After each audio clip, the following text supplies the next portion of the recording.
Buongiorno.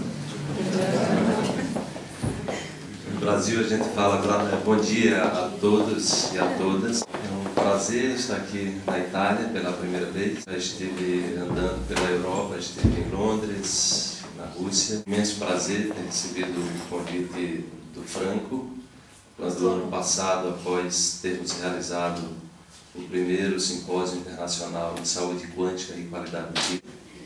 O nosso objetivo é estar divulgando para o mundo a existência de um novo modelo de pensamento, um novo paradigma. E esse simpósio foi um momento onde nós reunimos 11 cientistas.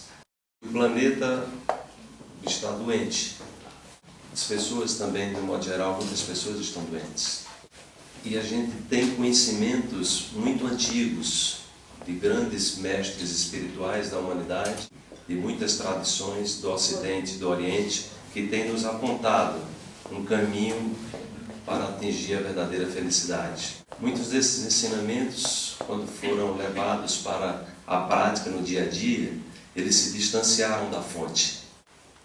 E ao invés de procurarmos a felicidade dentro de nós mesmos, o nosso modelo, principalmente no Ocidente, nos orienta a buscar essa felicidade fora. De modo que hoje a ciência, de certa forma, é quem no Ocidente diz se as coisas são verdadeiras ou não. Se não tivermos o aval da ciência, as pessoas desconfiam. Desse modo é que nós estamos trazendo a fundamentação da chamada física moderna, que a física moderna inclui a física quântica e relativística. E essa base teórica está nos dizendo, sim, é possível olhar para o mundo de uma maneira diferente. É possível buscar essa felicidade dentro da gente. A chamada física clássica, ela inicia por volta do século XVI, aqui na Itália tem pessoas muito importantes como Galileu Galilei, por exemplo. Na Inglaterra com Isaac Newton. Na França, René Descartes, Francis Bacon. Esses cientistas deram uma contribuição muito importante para a humanidade. Eles trouxeram uma base matemática de compreender o mundo de uma forma mecânica. Galileu chegou a dizer que aquilo que é real é aquilo que se pode medir. Se a gente observa com cuidado, dentro dessa visão de realidade que traz a física clássica, muitas coisas fundamentais da nossa vida, como o amor, a felicidade, o afeto, nós não sabemos como medir isso. Certas coisas podem me fazer triste, mas podem fazer uma outra pessoa feliz. As pessoas às vezes choram e riem pelo mesmo motivo ou são indiferentes a uma mesma realidade. Então a gente vai começar a compreender que o mundo clássico, o mundo da realidade objetiva, ele é uma realidade limitada. Eu trabalhei com educação como educador por mais de 20 anos em sala de aula e também muito tempo como aluno. Eu nunca tive uma aula sobre felicidade, sobre o que é afeto, sobre as emoções, como lidamos com as emoções, como lidamos com a raiva, por exemplo, com o amor, com a alegria, com o ódio, como lidar com as emoções destrutivas, o ciúme, a inveja. Nós estudamos dentro de uma realidade objetiva e vamos aprendendo no dia a dia. Mas os professores também não estão preparados para falar sobre as emoções, porque eles também não aprenderam sobre isso, nem nossos pais também. E muitas vezes nós vamos pensar no potencial destrutivo das emoções quando nós adoecemos, às vezes gravemente. Isso nos leva a ver a doença como uma oportunidade. A física quântica, que surge no início do século XX, vai trazer grande perplexidade para os seus descobridores. Porque aquele mundo objetivo, distante, o Descartes dizia, a realidade já está pronta. O papel do cientista é apenas descrever essa realidade em formas, equações matemáticas, mas ela já está pronta. Essa realidade é objetiva. O observador não interfere na realidade. Os físicos quânticos, quando começaram a mergulhar no interior da matéria, no mundo subatômico do qual nós somos feitos, eles descobriram que as coisas não funcionavam desse jeito. E para sua perplexidade, eles perceberam que eles interferiam na realidade, de modo que uma partícula do mundo subatômico ela pode se apresentar de mais de uma maneira, a depender de como o observador veja esse fenômeno. Os criadores da física quântica, de um modo geral, eles ficaram muito perplexos com o que descobriram.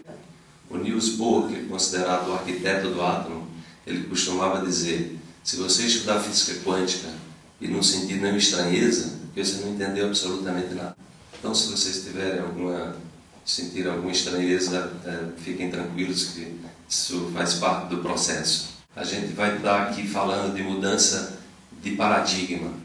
Vamos estar falando de universos paralelos de percepção da realidade. Possivelmente cada um de vocês tem um mundo interno. Estou falando aqui, vocês podem estar assimilando cada um da sua maneira. É o universo pessoal, que tem a ver com a cultura, que tem a ver com a formação que vocês tiveram familiar, que tem a ver com a religião, com as crenças. Enfim, cada um de vocês é um universo particular. O que nós vamos trazer aqui é que nós podemos viver em harmonia, pensando de maneira diferente e compreendendo que existem níveis de realidades e de percepção diferente da realidade. O que nós precisamos desenvolver dentro de uma visão de um novo paradigma é a tolerância e a abertura para o novo. Temos a consciência de que o que nós estamos vendo é apenas a nossa realidade. É a nossa forma de olhar o mundo, que traz toda a nossa história contada por nós mesmos através da nossa prática de vida.